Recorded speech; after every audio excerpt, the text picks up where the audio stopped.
Hi hello viewers, welcome to my channel Sama foods. ಇವತ್ತಿನ ವಿಡಿಯೋದಲ್ಲಿ ಹೀರೆಕಾಯನ್ನು ಬಳಸ್ಕೊಂಡು ಅಲಸಂದೆ ಕಾಳು ಸಾಂಬಾರನ್ನ ಹೇಗೆ ಮಾಡೋದು ಅನ್ನೋದನ್ನು ಶೇರ್ ಮಾಡ್ತಾ ಇದ್ದೀನಿ. ತುಂಬಾ ರುಚಿಯಾಗಿರುತ್ತೆ. ರಾಗಿ ಮುದ್ದೆ, ರೊಟ್ಟಿ, ಚಪಾತಿಗೆಲ್ಲ ಸೂಪರ್ ಆಗಿರುತ್ತೆ. ಮಿಸ್ ಮಾಡದೆ ಒಂದ್ಸಲ ಟ್ರೈ ಮಾಡಿ. ಮೊದಲಿಗೆ ಒಂದು ಕುಕ್ಕರ್ನ ಇಟ್ಕೊಂಡು ಇದಕ್ಕೆ 1 ಕಪ್ ಆಗುವಷ್ಟು ಅಲಸಂದೆ ಕಾಳನ್ನು ಸೇರಿಸಿದ್ದೀನಿ. ಇದು ಹೈಬ್ರಿಡು ಜವಾರಿ ಬರುತ್ತಲ್ಲ, ಅದರಲ್ಲೂ ಕೂಡ ಇದೇ ಥರ ಮಾಡ್ಕೊಳ್ಬೋದು. ಈಗ ಇದನ್ನು ಒಂದು 2-3 ಸಲ ಚೆನ್ನಾಗಿ ವಾಶ್ ಮಾಡಿ ತಗೊಳ್ತೀನಿ. ಈಗ ನೋಡಿ, ಅಲಸಂದೆ ಕಾಳನ್ನು ಚೆನ್ನಾಗಿ ತೊಳೆದು ತಗೊಂಡಿದ್ದೀನಿ. ಈಗ ಇದಕ್ಕೆ ಯಾವ ಕಪ್ಪಲ್ಲಿ 1 ಕಪ್ ಆಗುವಷ್ಟು ಅಲಸಂದೆ ಕಾಳನ್ನು ತಗೊಂಡಿದ್ನೋ ಅದೇ ಕಪ್ಪಲ್ಲಿ 3 ಕಪ್ ಆಗುವಷ್ಟು ನೀರನ್ನು ಸೇರಿಸಿ 1 ಚಮಚ ಅಡುಗೆ ಎಣ್ಣೆನ ಸೇರಿಸ್ತಾ ಇದ್ದೀನಿ. ಈಗ ಕುಕ್ಕರ್ಲಿನ ಕ್ಲೋಸ್ ಮಾಡಿ 3 ವಿಜಿಲ್ ತಗೊಳ್ತೀನಿ. ಇವಾಗ ನೋಡಿ 3 ವಿಜಿಲ್ ಆಗಿದೆ. ಅಲಸಂದೆ ಕಾಳು ಸಾಫ್ಟಾಗಿ ಬೆಂದಿದೆ. ನೋಡೋದಕ್ಕೆ ಇದು ತುಂಬ ಬೆಂದ್ಬಿಟ್ಟಿದೆ ಏನೋ ಅಂತ ಅನಿಸುತ್ತೆ, ಬಟ್ ಕರೆಕ್ಟಾಗಿ ಬೆಂದಿರುತ್ತೆ. ಮೇಲ್ಗಡೆ ಎಲ್ಲ ಸಿಪ್ಪೆ ಬಿಟ್ಕೊಂಡು ಬಂದಿರುತ್ತೆ. ನೋಡಿ, ತುಂಬ ಸಾಫ್ಟಾಗೂ ಇಲ್ಲ, ತುಂಬ ಗಟ್ಟಿಯಾಗೂ ಇಲ್ಲ, ಪರ್ಫೆಕ್ಟ್ ಆಗಿದೆ. ಈಗ ಇದನ್ನ ಸೈಡ್ಗೆ ಎತ್ತಿಟ್ಕೊಂಬಿಡೋಣ. ಇದಾದ ನಂತರ ಒಂದು ಪ್ಯಾನ್ಗೆ 1 ಚಮಚ ಎಣ್ಣೆ, ಒಂದು ದೊಡ್ಡ ಈರುಳ್ಳಿನ ಸಣ್ಣಕ್ಕೆ ಕಟ್ ಮಾಡಿ ಸೇರಿಸ್ತಾ ಇದ್ದೀನಿ. ಇದ್ರದ್ದು ಹಸಿ ವಾಸನೆ ಎಲ್ಲ ಹೋಗೋವರೆಗೂ ಚೆನ್ನಾಗಿ ಈರುಳ್ಳಿನ ಬಾಡಿಸ್ಕೊಳ್ಬೇಕು. ಈಗ ನೋಡಿ, ಇಷ್ಟ ಆದರೆ ಸಾಕು. ಟ್ರಾನ್ಸ್ಪರೆಂಟ್ ಆಗಿದೆ, ಸ್ವಲ್ಪ ಕಲರ್ ಕೂಡ ಚೇಂಜ್ ಆಗಿದೆ. ಈಗ ಇದಕ್ಕೆ 3 ಹುಳಿ ಟೊಮ್ಯಾಟೋನ ಸೇರಿಸ್ತಾ ಇದ್ದೀನಿ. ಜೊತೆಗೆ 1 ಕಡ್ಡಿ ಕರಿಬೇವು, ಸ್ವಲ್ಪ ಕೊತ್ತಂಬರಿ ಸೊಪ್ಪನ್ನು ಕೂಡ ಸೇರಿಸಿದ್ದೀನಿ. ಕೊತ್ತಂಬರಿ ಸೊಪ್ಪನ್ನು ಸ್ವಲ್ಪ ದಂಟಿನ ಸಮೇತ ಹಾಕಿದ್ರೆ, ಅಂದರೆ ಆ ಸ್ಟೆಮ್ ಸಮೇತ ಹಾಕಿದ್ರೆ ಸಾಂಬಾರು ತುಂಬ ರುಚಿಯಾಗಿರುತ್ತೆ. ನಂತರ ಒಂದು 1/4 ಕಪ್ ಆಗುವಷ್ಟು ಫ್ರೆಶ್ ತೆಂಗಿನಕಾಯಿನ ಸೇರಿಸ್ತಾ ಇದ್ದೀನಿ. ಜಾಸ್ತಿ ಬೇಡ, ಒಂದು ಸ್ವಲ್ಪ ಆದರೆ ಸಾಕು. ಈಗ ಇದೆಲ್ಲನೂ ಟೊಮ್ಯಾಟೊ ಸಾಫ್ಟ್ ಆಗೋವರೆಗೂ ಬಾಡಿಸ್ಕೊಳ್ಬೇಕು.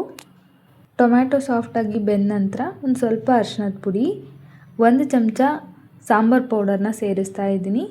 ಹಾಗೆಯೇ ಅರ್ಧ ಚಮಚ ಆಗುವಷ್ಟು ಧನಿಯಾ ಪೌಡರ್ನ ಕೂಡ ಸೇರಿಸ್ತಾ ಇದ್ದೀನಿ.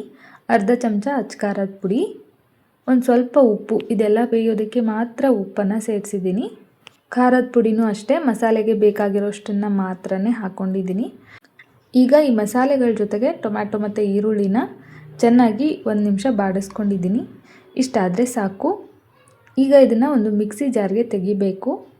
ಈ ಮಸಾಲೆ ಎಲ್ಲ ಸ್ವಲ್ಪ ತಣ್ಣಗಾದ ನಂತರ ಇದನ್ನು ರುಬ್ಬೋದಕ್ಕೆ ಬೇಕಾದಷ್ಟು ನೀರನ್ನು ಸೇರಿಸಿ ನೈಸಾಗಿ ಗ್ರೈಂಡ್ ಮಾಡ್ಕೊಂಡು ತಗೊಳ್ಬೇಕು.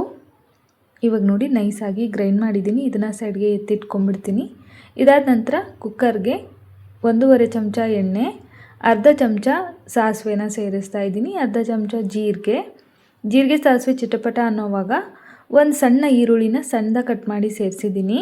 2 ಕಡ್ಡಿ ಕರಿಬೇವು, 1 ಚಮಚ ಫ್ರೆಶ್ ಆಗಿ ಜಜ್ಜಿರೋ ಶುಂಠಿ ಬೆಳ್ಳುಳ್ಳಿ ಪೇಸ್ಟನ್ನು ಸೇರಿಸಿ ಇದೆಲ್ಲ ಅದ್ರದ್ದು ಹಸಿ ವಾಸನೆ ಎಲ್ಲ ಹೋಗೋವರೆಗೂ ಚೆನ್ನಾಗಿ ಇದನ್ನು ಫ್ರೈ ಮಾಡ್ಕೊಳ್ಬೇಕು. ಈರುಳ್ಳಿ ಎಲ್ಲ ಕಲರ್ ಚೇಂಜ್ ಆಗಿ ಹಸಿ ವಾಸನೆ ಎಲ್ಲ ಹೋಗಿದ್ದಾದ ನಂತರ 1 ಹೀರೆಕಾಯಿನ ಎಳೆದಾಗಿರೋವಂಥದ್ದು ಚೆನ್ನಾಗಿ ಮೇಲ್ಗಡೆ ಇರೋಂಥ ರಫ್ ಸ್ಕಿನ್ನ ಪೀಲ್ ಮಾಡಿ ಸಣ್ಣದಾಗಿ ಕಟ್ ಮಾಡಿ ತಗೊಂಡಿದ್ದೀನಿ. ಹೀರೆಕಾಯಿ ಹಾಕೋದ್ರಿಂದ ಈ ಅಲಸಂದೆ ಕಾಳು ಸಾಂಬಾರು ತುಂಬಾ ರುಚಿಯಾಗಿರುತ್ತೆ. ನೀವು ಯಾವತ್ತೂ ಈ ಥರ ಮಾಡಿಲ್ಲ ಅಂದರೆ ಒಂದು ಸಲ ಮಾಡಿ ನೋಡಿ, ಖಂಡಿತವಾಗ್ಲೂ ಇಷ್ಟ ಆಗುತ್ತೆ. ಈಗ ಹೀರೆಕಾಯಿನ ಎಣ್ಣೆಯಲ್ಲಿ ಚೆನ್ನಾಗಿ ಬಾಡಿಸ್ಕೊಂಡಿದ್ದಾದ ನಂತರ ಸ್ವಲ್ಪ ಅರಿಶಿಣದ ಪುಡಿ, 1 ಚಮಚ ಅಚ್ಕಾರದ ಪುಡಿ, ರುಚಿಗೆ ತಕ್ಕಷ್ಟು ಉಪ್ಪನ್ನು ಸೇರಿಸಿದ್ದೀನಿ. ನಾನಿಲ್ಲಿ ಬಳಸ್ತಾ ಇರೋದು ಬ್ಯಾಡಗೆ ಮೆಣಸಿನ್ಕಾಯಿ ಪುಡಿ, ಜಾಸ್ತಿ ಖಾರ ಇರೋದಿಲ್ಲ, ಹಾಗಾಗಿ ಸ್ವಲ್ಪ ಜಾಸ್ತಿ ಹಾಕ್ಕೊಂಡಿದ್ದೀನಿ. ಈಗ ಹೀರೆಕಾಯಿನ ಮಸಾಲೆಗಳ ಜೊತೆಗೆ ಚೆನ್ನಾಗಿ ಬಾಡಿಸ್ಕೊಂಡಿದ್ದಾದ ನಂತರ ರುಬ್ಬಿಟ್ಕೊಂಡಿರೋ ಮಸಾಲೆನ ಸೇರಿಸಿ ಕೈ ಬಿಡ್ದಂಗೆ ಚೆನ್ನಾಗಿ ಮಿಕ್ಸ್ ಮಾಡ್ಕೊಳ್ಬೇಕು. ಫ್ರೆಂಡ್ಸ್, ನೀವೇನಾದರೂ ನಮ್ಮ ಚಾನಲ್ನ ಫಸ್ಟ್ ಟೈಮ್ ವಿಸಿಟ್ ಮಾಡ್ತಾ ಇದ್ದರೆ ಪ್ಲೀಸ್ ನಮ್ಮ ಚಾನಲ್ನ ಸಬ್ಸ್ಕ್ರೈಬ್ ಮಾಡ್ಕೊಳ್ಳಿ, ಸಪೋರ್ಟ್ ಮಾಡಿ. ಹಾಗೆ ವಿಡಿಯೋ ಇಷ್ಟ ಆದರೆ ಒಂದು ಲೈಕ್ ಸಹ ಮಾಡಿ. ಹೀರೆಕಾಯಿ ಮತ್ತು ಮಸಾಲೆನ ಮಿಕ್ಸ್ ಮಾಡ್ಕೊಂಡಿದ್ದಾದ ನಂತರ ಬೇಯಿಸಿಟ್ಕೊಂಡಿರೋ ಅಲಸಂದೆ ಕಾಳು ಸಾಂಬಾರನ್ನ ಕನ್ಸಿಸ್ಟೆನ್ಸಿ ನೋಡಿಕೊಂಡು ನೀರನ್ನು ಸೇರಿಸಿ ಚೆನ್ನಾಗಿ ಮಿಕ್ಸ್ ಮಾಡ್ಕೊಳ್ಬೇಕು. ಈಗ ಒಂದು ಸಲ ಟೇಸ್ಟ್ ನೋಡಿ, ಉಪ್ಪು ಖಾರ ಏನಾದರೂ ಕಡಿಮೆ ಇದ್ದರೆ ಆ್ಯಡ್ ಮಾಡ್ಕೊಳ್ಳಿ.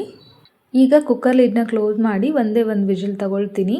ಆಲ್ರೆಡಿ ಕಾಳು ಬೆಂದಿದೆ. ನಮ್ಮ ಮನೇಲಿ ಕಾಳು ಜಾಸ್ತಿ ಬೆಂದರೆ ಇಷ್ಟ ಆಗಲ್ಲ ಅನ್ನೋದಾದರೆ ಹಾಗೆ ಬೇಯಿಸ್ಕೊಳ್ಳಿ.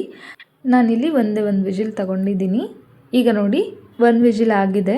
ಕುಕ್ಕರ್ ಲಿಡ್ನ ಓಪನ್ ಮಾಡಿ ಮೇಲ್ಗಡೆ ಒಂದು ಸ್ವಲ್ಪ ಕೊತ್ತಂಬರಿ ಸೊಪ್ಪು ಹಾಕಿ ಮಿಕ್ಸ್ ಮಾಡಿದ್ರೆ ಸೂಪರ್ ಟೇಸ್ಟಿಯಾಗಿರೋ ಹೀರೆಕಾಯಿ ಮತ್ತು ಅಲಸಂದೆ ಕಾಳಿನ ಸಾಂಬಾರು ರೆಡಿ ಆಗುತ್ತೆ.